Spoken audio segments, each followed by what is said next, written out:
আসসালামু আলাইকুম। আশা করি আপনারা সকলে ভালো আছেন।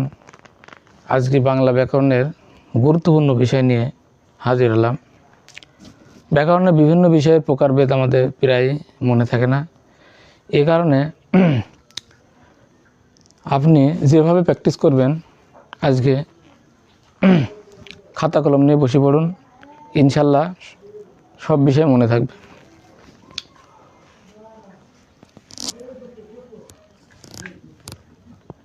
ব্যাকরণে যে সকল বিষয় দুই প্রকার কি কি মনে মনে ভাবুন। পৃথিবীর অধিকাংশ ভাষার রীতি দুইটি। দেখুন, পৃথিবীর অধিকাংশ ভাষার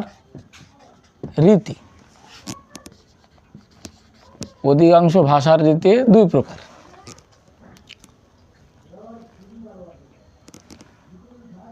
পদ দুই প্রকার, প্রকৃতি দুই প্রকার, প্রত্যয় দুই প্রকার।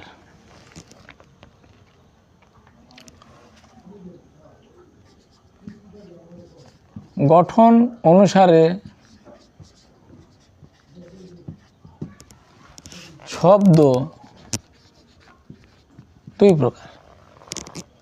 অনেক সময় শব্দ প্রধানত কত প্রকার এটা কিন্তু আসে। গঠন অনুসারে শব্দ দুই প্রকার।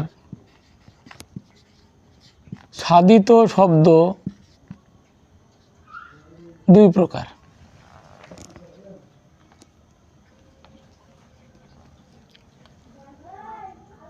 সন্ধি দুই প্রকার। সন্ধির উদ্দেশ্য দুইটি। এটা সন্ধির উদ্দেশ্য দুইটি। সন্ধির উদ্দেশ্য হলো দুইটি, এটা আবার প্রকার না।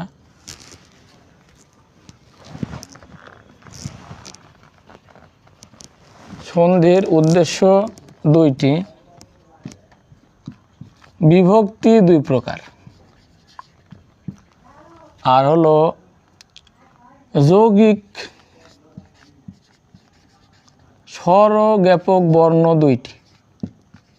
যৌগিক স্বর জ্ঞাপক বর্ণ বা চিহ্ন দুইটি। তাহলে দুই প্রকার বা দুইটি কি কি এটি আলোচনা করি আমরা। পৃথিবীর অধিকাংশ ভাষার দুইটি রীতি আছে। দুইটি রীতি হলো, একটা লৈখিক রীতি আর একটি হলো মৌখিক রীতি। লৌখিক রীতি আবার দুই প্রকার।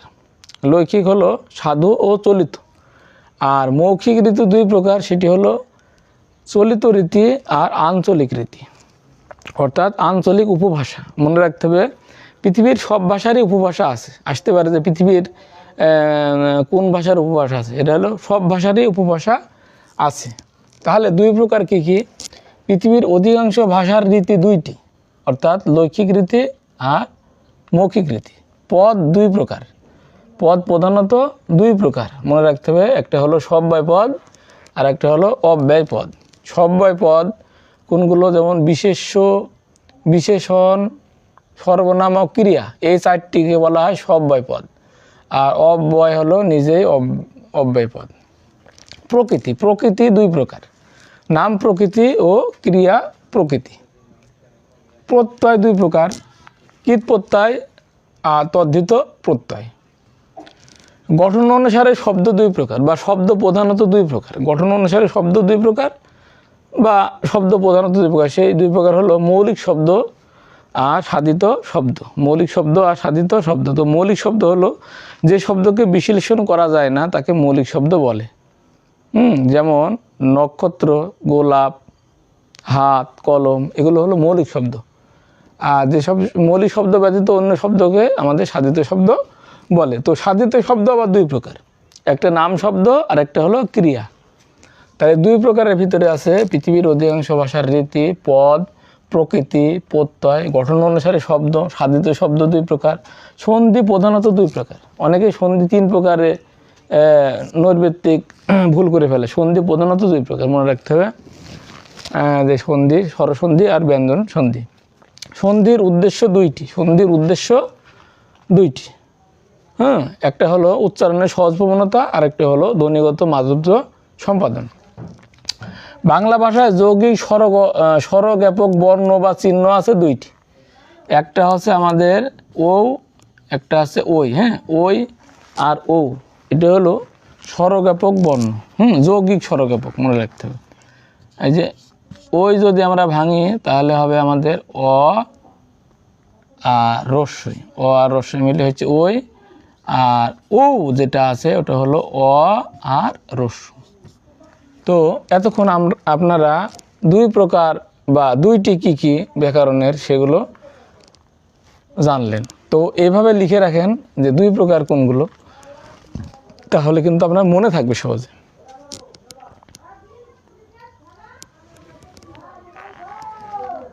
বিভক্তি দুই প্রকার, এটা জানতে হবে। একটা নাম বিভক্তি, নাম বা শব্দ বিভক্তি, আর একটা হলো ক্রিয়া বিভক্তি। এছাড়াও দুই প্রকার আছে, যেমন একটি বাক্যে দুইটি অংশ। অনেক সময় আসতে পারে যে বাক্যের কয়টি অংশ, বাক্যের অংশ কয়টি? হ্যাঁ, বাক্যের অংশ কিন্তু দুইটি, বাক্যের অংশ দুইটি মনে রাখতে হবে, উদ্দেশ্য ও বিধেয়, উদ্দেশ্য ও বিধেয়। তো এতক্ষণ আপনারা দুই প্রকার বা দুইটি কোনগুলো সেগুলো জানতে পেরেছেন। এছাড়া বর্ণ কিন্তু দুই প্রকার, স্বরবর্ণ আর ব্যঞ্জনবর্ণ। বা এভাবে আসতে পারে যে মৌলিক ধ্বনিগুলোকে, বাংলায় মৌলিক ধ্বনিগুলোকে দুই ভাগে ভাগ করা হয়েছে। আসতে পারে যে মৌলিক ধ্বনিগুলিকে কয় ভাগে ভাগ করা হয়েছে? দুই ভাগে। সেটা হলো স্বরধ্বনি আর ব্যঞ্জন ধ্বনি।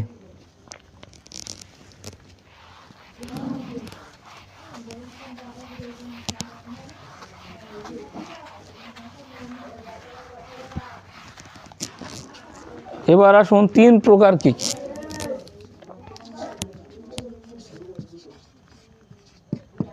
তিন প্রকার ভিতরে আছে আমাদের পুরুষ,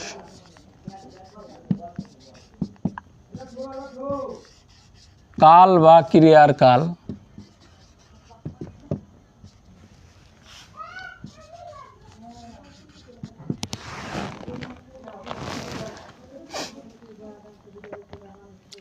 পুরুষ, কাল বা ক্রিয়ার কাল, তারপরে ধাতু, উপসর্গ,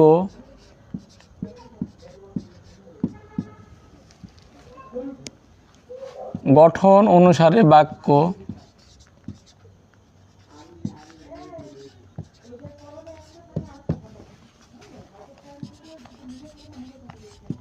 তৎসম সন্ধি,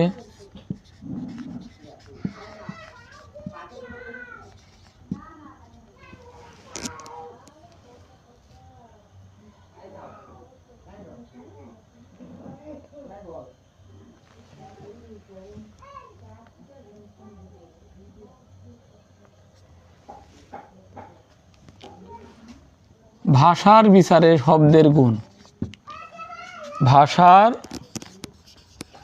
বিচারে শব্দের গুণ। বা আসতে পারে এভাবে, একটি আদর্শ বাক্যের, একটি আদর্শ বা সার্থক বাক্যের, পরীক্ষা কিন্তু এভাবে আসে অনেক সময় যে একটি আদর্শ বা একটি সার্থক বাক্যের কয়টি গুণ? সার্থক বাক্যের গুণ।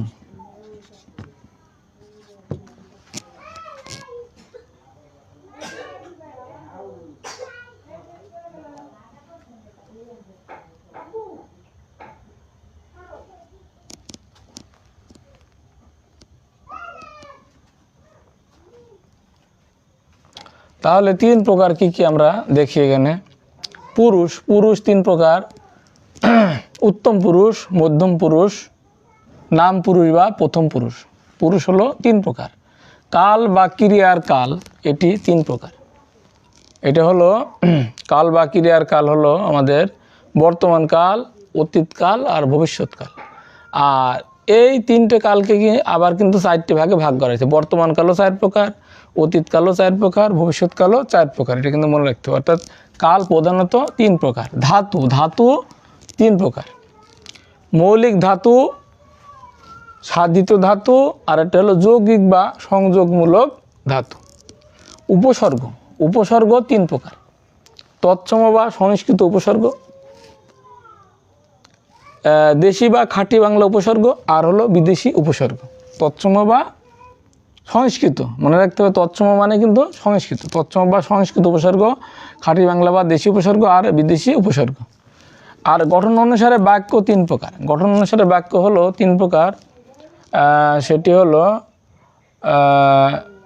গঠন অনুসারে বাক্য, এটি কিন্তু মনে রাখতে হবে,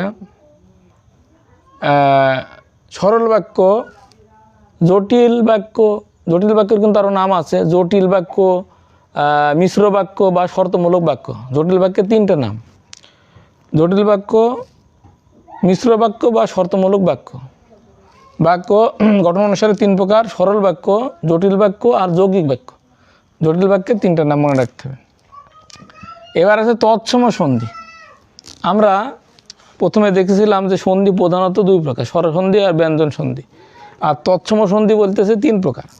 তিন প্রকার হলো ওই স্বরসন্ধি, ব্যঞ্জন সন্ধি আর বিসর্গ সন্ধি, এই মিলে তৎসম সন্ধি তিন প্রকার। এরপর আছে ভাষার বিচারে শব্দের গুণ। শব্দ না, এখানে ভাষার বিচারে বাক্যের গুণ, ভাষার বিচারে বাক্যের গুণ। ভাষার বিচারে বাক্যের গুণ বা একটি আদর্শ বা সার্থক বাক্যের কয়টি গুণ? একই প্রশ্ন কিন্তু, একটি ভাষার বিচারে বাক্যের গুণ কয়টি, অথবা একটি আদর্শ বাক্যের গুণ কয়টি, একটি সার্থক বাক্যের গুণ কয়টি?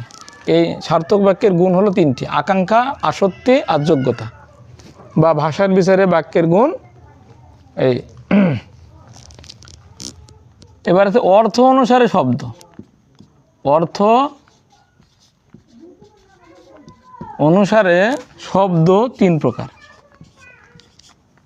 অর্থ অনুসারে শব্দ তিন প্রকার কি কি? একটা হলো যৌগিক শব্দ, আর একটা হলো রূঢ় বা রূঢ়ি শব্দ, আর একটা হলো যোগ রূঢ় শব্দ। তাহলে অর্থ অনুসারে শব্দ তিন প্রকার। মনে রাখতে হবে যে গঠন অনুসারে শব্দ দুই প্রকার, মৌলিক শব্দ, সাধিত শব্দ। আর অর্থ অনুসারে শব্দ হলো তিন প্রকার। এই অর্থ অনুসারে আমাদের হলো যৌগিক শব্দ, রূঢ় বা রূঢ়ি শব্দ আর যোগ রূঢ় শব্দ। আরেকটা আছে উৎস বা উৎপত্তি অনুসারে। উৎস বা উৎপত্তি অনুসারে শব্দ পাঁচ প্রকার, সেটা পাঁচ প্রকারে যাব। তা আমাদের তিন প্রকার কি কি এটা মনে রাখতে হবে, যে পুরুষ তিন প্রকার, ক্রিয়ার কাল বা কাল তিন প্রকার, ধাতু তিন প্রকার, উপসর্গ তিন প্রকার, গঠন অনুসারে বাক্য তিন প্রকার, তৎসম সন্ধি তিন প্রকার, ভাষার বিচারে বাক্যের গুণ বা একটি আদর্শ বা সার্থক বাক্যের গুণ তিনটি, অর্থ অনুসারে শব্দ তিন প্রকার। তো এগুলো তিন প্রকার কি কি মনে রাখতে হবে।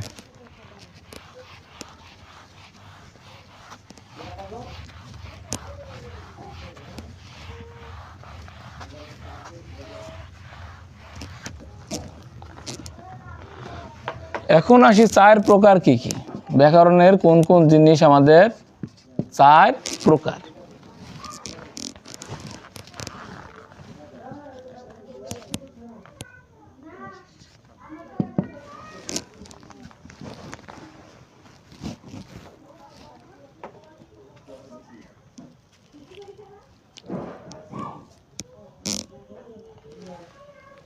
লিঙ্গ চার প্রকার।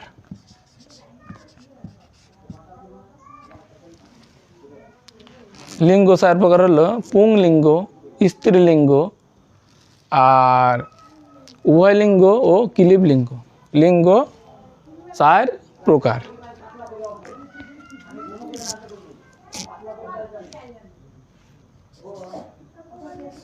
ভাব বিশেষণ,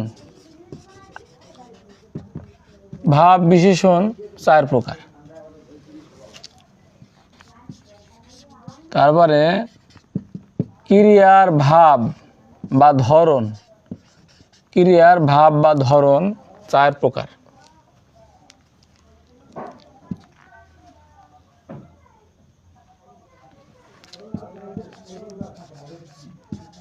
অব্যয় পদ চার প্রকার। এরপরে আছে সব ভাষার, সব ভাষার বা প্রত্যেক ভাষার সব ভাষার অথবা প্রত্যেক ভাষার মৌলিক অংশ 4টি। আসতে পারে যে মৌলিক অংশ কয়টি? মৌলিক অংশ হলো 4টি এখানে।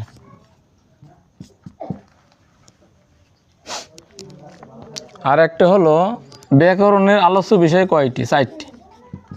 ব্যাকরণের আলোচ্য বিষয় আমাদের 4টি।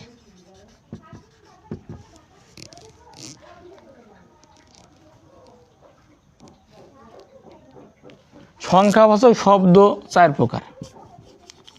সংখ্যাবাচক শব্দ 4 প্রকার। আর এক কথায় প্রকাশ 4টি উপায়ে সাধিত হয়। এক কথায় প্রকাশ।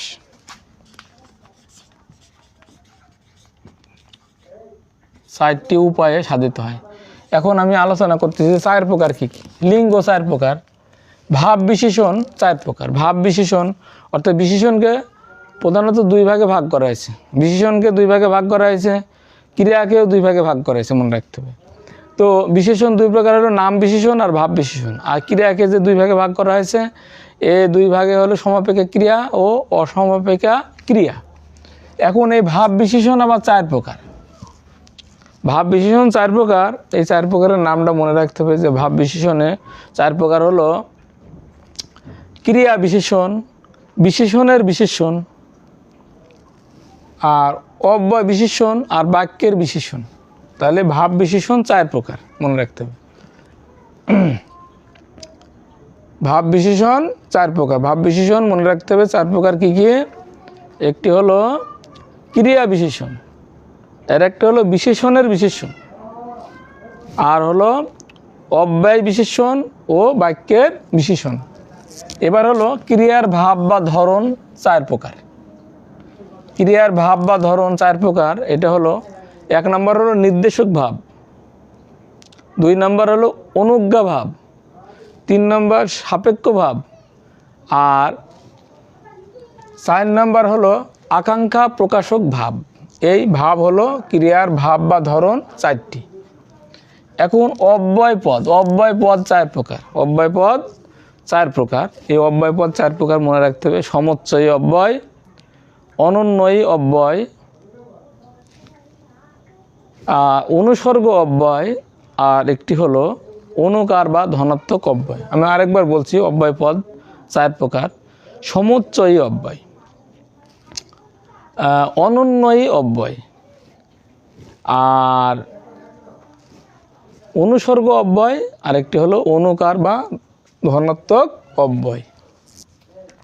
এই অব্যয় পদ মনে রাখতে হবে যে 4 প্রকার। এবার আসে সব ভাষার বা প্রত্যেক ভাষার কয়টি অংশ থাকে? মৌলিক অংশ থাকে 4টি, আর আলোচ্য বিষয়ও 4টি ব্যাকরণের। এই আলোচ্য বিষয় 4টি যার মনে থাকবে, এই প্রত্যেক ভাষার মৌলিক অংশ যে 4টি এটি মনে থাকবে একই। এটাই প্রত্যেক ভাষার মৌলিক অংশ 4টি হলো ধ্বনি, শব্দ, বাক্য, অর্থ। আর আলোচ্য বিষয় হলো ওইগুলোর সাথে আমরা তত্ত্ব লাগিয়ে দেবো। যেমন ধ্বনির সাথে লাগিয়ে দিলাম তত্ত্ব, তাহলে হয়ে গেল কি ধ্বনি তত্ত্ব। আর ধ্বনি তত্ত্ব, এরপরে হলো শব্দ বা রূপ তত্ত্ব, তারপরে আছে বাক্য তত্ত্ব বা পদক্রম, আর একটি হলো অর্থ তত্ত্ব। তাহলে এই প্রত্যেক ভাষার মৌলিক অংশ 4টি, আর আলোচ্য বিষয় হলো 4টি। আলোচ্য বিষয়ের ক্ষেত্রে আমরা তত্ত্ব লাগাবো। হ্যাঁ, ধ্বনি তত্ত্ব, ধ্বনি বা ধ্বনি তত্ত্ব, শব্দ বা রূপ তত্ত্ব, বাক্য তত্ত্ব বা পদক্রম, আর একটা হলো অর্থ তত্ত্ব বা বাগর্থ তত্ত্ব। এবার আছি সংখ্যাবাচক শব্দ। সংখ্যাবাচক শব্দ হলো 4 প্রকার। সংখ্যাবাচক শব্দ 4 প্রকার। সংখ্যাবাচক শব্দ 4 প্রকার কি কি? এটি কিন্তু মনে রাখতে হবে যে সংখ্যাবাচক শব্দ 4 প্রকার। একটা হলো অঙ্কবাচক, একটা হলো কি আমাদের অঙ্কবাচক, আর একটা হলো পরিমাণ বা গণনাবাচক, পরিমাণ বা গণনাবাচক, আর পূরণ বা ক্রমবাচক, পূরণ বা ক্রমবাচক, আর একটা হলো তারিখবাচক। তো এই 4টা একটু আলোচনা করি। এই 4টাতে অনেক সময় প্রশ্ন খুবই আসে। এই অঙ্কবাচক, তারপরে হলো আমাদের গণনা বা পরিমাণ, গণনা বা পরিমাণবাচক, ক্রম বা পূরণবাচক, আর একটা হলো তারিখবাচক। তাহলে অঙ্কবাচক হলো এক, আর এককে আমরা যখন কথায় লিখবো তখন হয়ে যাবে গণনা, আর ক্রমে আসবে কি একের প্রথম, আর তারিখে আসবে আমাদের কি পহেলা। এই সংক্ষেপে এক দিয়ে লয়াকার পহেলা, বা আমরা পহেলা লিখতে পারি পরিপূর্ণ। তাহলে এখানে দুই, এখানে হলো দুই, ক্রমবাচকে আমাদের হবে দ্বিতীয়, আর এখানে হবে দোসরা।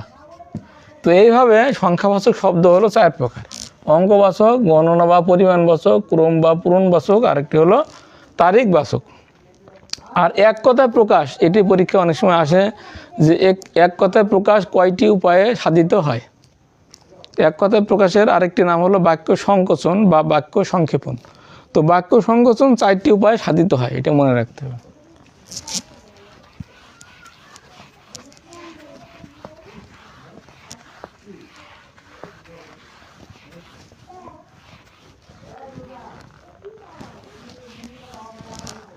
এবার আসি 5 প্রকার কি কি। আমরা জানি পদ প্রধানত 2 প্রকার, অর্থাৎ নৈর্ব্যক্তিক প্রশ্নে যদি অপশনে 2 থাকে তাহলে কিন্তু আমরা প্রধানত 2 প্রকার মানব। একবার প্রশ্ন এসেছিল যে পদ প্রধানত কত প্রকার, 2, 3, 5, 7। তো অনেকেই 5 প্রকার টিক দিয়েছিল, কিন্তু এটি হবে ভুল। যদি অপশনে 2 থাকে তাহলে পদ প্রধানত কিন্তু 2-এ আমাদের টিক দিতে হবে, আর যদি 2-এ না থাকে তাহলে কিন্তু 5-এ দিতে হবে। তবে পদ হলো 5 প্রকার: বিশেষ্য, বিশেষণ, সর্বনাম, অব্যয় ও ক্রিয়া। তো 5 প্রকারের ভিতরে আছে আমাদের পদ আছে,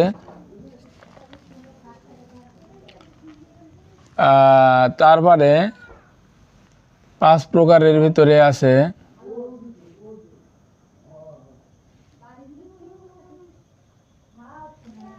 উৎস। এটা কিন্তু মনে রাখতে হবে যে উৎস বা উৎপত্তি, প্রায় পরীক্ষাতে কিন্তু আসে। উৎস বা উৎপত্তি অনুসারে শব্দ।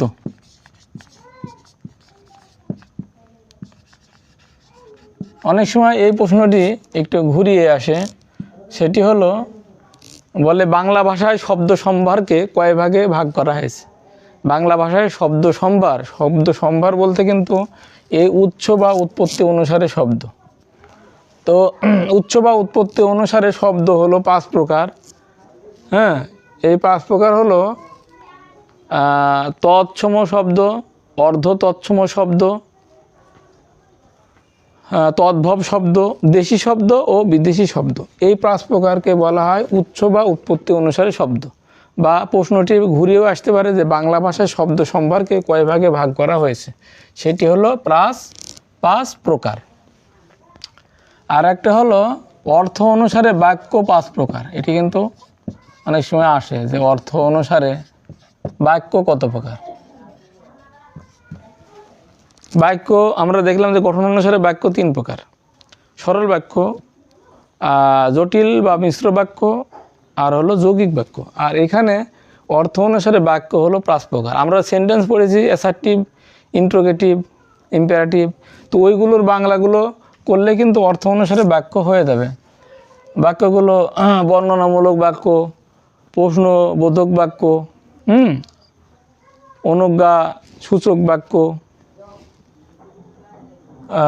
ইচ্ছা বা আশীর্বাদমূলক বাক্য, আর হলো আমাদের বিস্ময় সূচক বা আবেগ সূচক বাক্য। এভাবে অর্থ অনুসারে বাক্য 5 প্রকার। তা 5 প্রকারের ভিতরে আছে পদ, উৎস বা উৎপত্তি অনুসারে শব্দ, বা বাংলা ভাষায় শব্দ সম্পর্কে 5 ভাগে ভাগ করা হয়েছে, আর অর্থ অনুসারে বাক্য। এ হলো 5 প্রকার।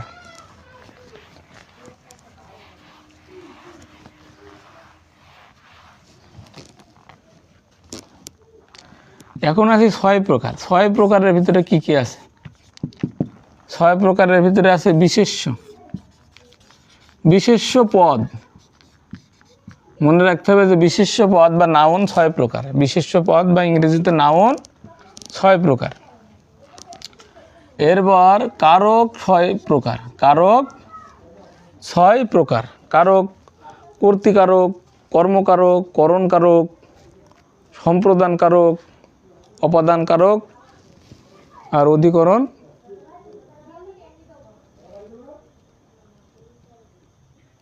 কারক। তো কারক কিন্তু মনে রাখতে হবে কর্তৃ, কর্ম, করণ, সম্প্রদান, অপাদান আর অধিকরণ। এরপর আছে সমাস। সমাস 6 প্রকার। দ্বন্দ্ব সমাস, দ্বিগু সমাস, তৎপুরুষ সমাস, কর্মধারায় সমাস, অব্যয় ভাব সমাস আর বহুব্রী সমাস। তাহলে বিশেষ্য পদ 6 প্রকার, কারক 6 প্রকার, সমাস 6 প্রকার। আর একটা জিনিস মনে রাখতে হবে যে সার্থক বাক্যের কিন্তু গুণ 3টি। এর আগে বলেছি যে একটি আদর্শ বা সার্থক বাক্যের গুণ কয়টি? 3টি। এই 3টি আকাঙ্ক্ষা, আসক্তি আর যোগ্যতা। এই যোগ্যতার সাথে 6টি বিষয় জড়িত। অনেক সময় পরীক্ষাতে আসে যে যোগ্যতার সাথে কয়টি বিষয় জড়িত, সেটি হলো 6টি বিষয় জড়িত। আর ফলা হলো 6টি। মনে রাখতে হবে ফলা কয়টি? ফলা 6টি। তো 6 প্রকার বা 6টি কী কী? বিশেষ্য পদ 6 প্রকার, কারক 6 প্রকার, সমাস 6 প্রকার, আর যোগ্যতার সাথে 6টি বিষয় জড়িত, আর ফলা 6টি।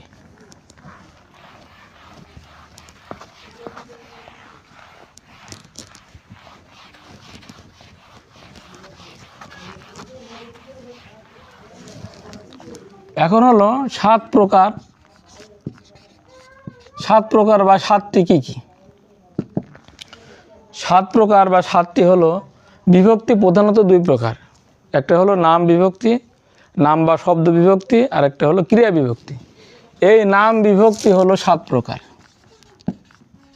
নাম বিভক্তি হলো 7 প্রকার। আর মৌলিক স্বরধ্বনির সংখ্যা 7টি। মনে রাখতে হবে। আসতে পারে যে বাংলায় মৌলিক স্বরধ্বনির সংখ্যা কয়টি? মৌলিক স্বরধ্বনির সংখ্যা 7টি।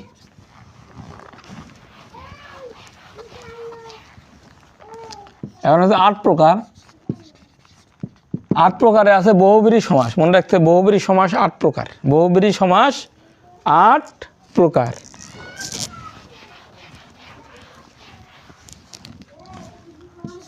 দশ প্রকার বা 10টি কী কী? 10 প্রকার হচ্ছে আমাদের সর্বনাম পদ 10 প্রকার। পরীক্ষা আসতে পারে কিন্তু যে সর্বনাম পদ কয় প্রকার? সর্বনাম পদ 10 প্রকার। আর কার 10টি।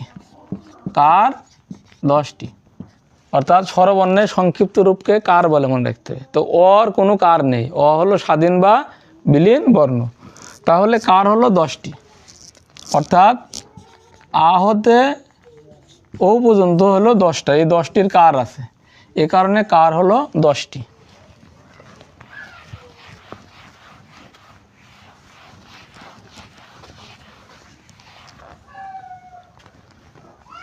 জ্যোতি বা ছেদ চিহ্নের প্রবর্তন করেছেন আমাদের ঈশ্বরচন্দ্র বিদ্যাসাগর। মনে রাখতে হবে জ্যোতি চিহ্নের প্রবর্তককে ঈশ্বরচন্দ্র বিদ্যাসাগর।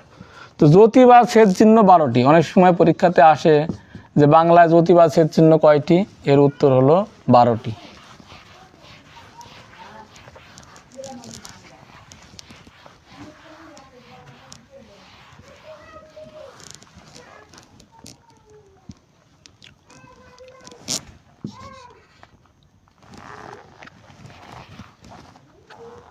তৎসমূহ আমরা আগে জানলাম যে উপসর্গ 3 প্রকার। তৎসমূহ বা সংস্কৃত উপসর্গ, খাঁটি বাংলা বা দেশি উপসর্গ, আরেকটা হলো বিদেশি উপসর্গ। তো এই তৎসমূহ উপসর্গ 20টি। মনে রাখতে হবে যে তৎসমূহ উপসর্গ কয়টি? 20টি। আর ধাতুর গণ 20টি।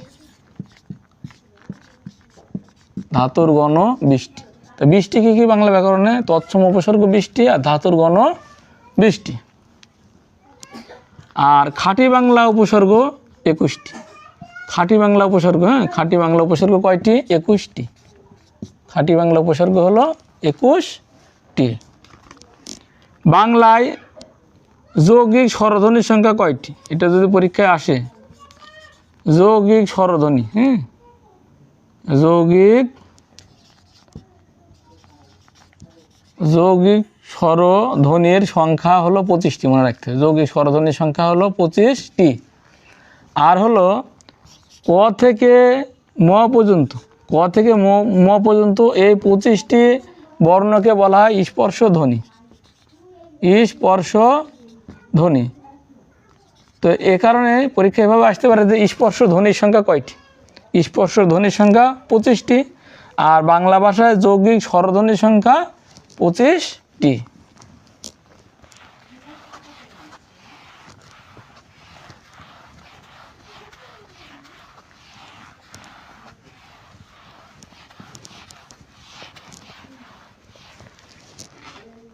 বাংলা ভাষায়, বাংলা বর্ণমালায় মোট 50টি বর্ণ আছে, মনে রাখতে হবে 50টি। অনেক সময় পরীক্ষাতে আসে যে কতগুলো বর্ণ আছে, 50টি, এটাই অনেকের মনে নাই। তো এর ভিতরে স্বরবর্ণ, স্বরবর্ণ হলো 11টি, আর ব্যঞ্জন বর্ণ হলো 39টি। স্বরবর্ণ 11টি, ব্যঞ্জন বর্ণ 39টি। এই মোট 39 আর 11 50টি বর্ণ রয়েছে বাংলা ভাষায়। এর ভিতরে অনেক পরীক্ষায় এটি আসে যে অর্ধ হলো 8, এটি এইভাবে মনে রাখতে হবে, তাহলে কিন্তু মনে থাকবে। অর্ধমাত্রা, তারপরে হলো মাত্রাহীন, আর একটা হলো মাত্রা যুক্ত। অর্ধ হলো 8, মাত্রাহীন 10, আর মাত্রা যুক্ত হলো 32। এটি এইভাবে মনে রাখতে হবে, অর্ধ 8। অর্ধর সাথে 8-এর কিন্তু মিল আছে।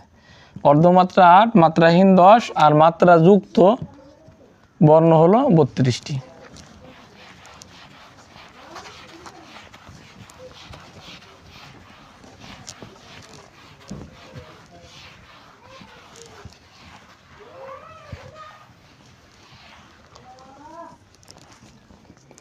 ব্যাকরণের আসলে বিভিন্ন প্রকারভেদ রয়েছে।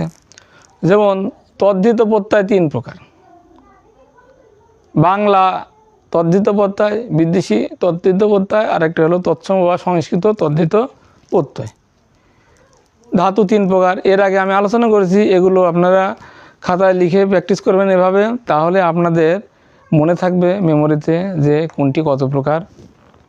তবে মানুষ ভুল করতে পারে, তো ভুল যাতে না হয় এজন্য আমাদের প্র্যাকটিস করতে হবে। খাতায় আমি যেভাবে এতক্ষণ আলোচনা করলাম এভাবে খাতায় লিখে রাখবেন, এবং প্রকারভেদের সাথে কোনটি কত প্রকার এবং তাদের নামগুলো জেনে রাখলে কিন্তু মনে থাকবে।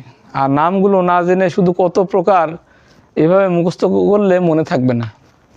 তো আশা করি আজকের লাইভটি অত্যন্ত গুরুত্বপূর্ণ আপনাদের কাছে। বিভিন্ন পরীক্ষাতে কিন্তু কত প্রকার এ ধরনের প্রশ্ন আসে। তো আশা করি আপনারা সুস্থ মস্তিষ্কে এই নৈর্ব্যক্তিক প্রশ্নের উত্তর দিতে পারবেন। তো আজকের ক্লাসটি এখানে শেষ করছি। ভালো থাকবেন, সুস্থ থাকবেন। আর কোনো প্রকারভেদে যদি বাদ যেয়ে থাকে তাহলে কমেন্ট বক্সে লিখবেন, জানাতে বলবেন না। ভালো থাকবেন, সুস্থ থাকবেন। আসসালামু আলাইকুম।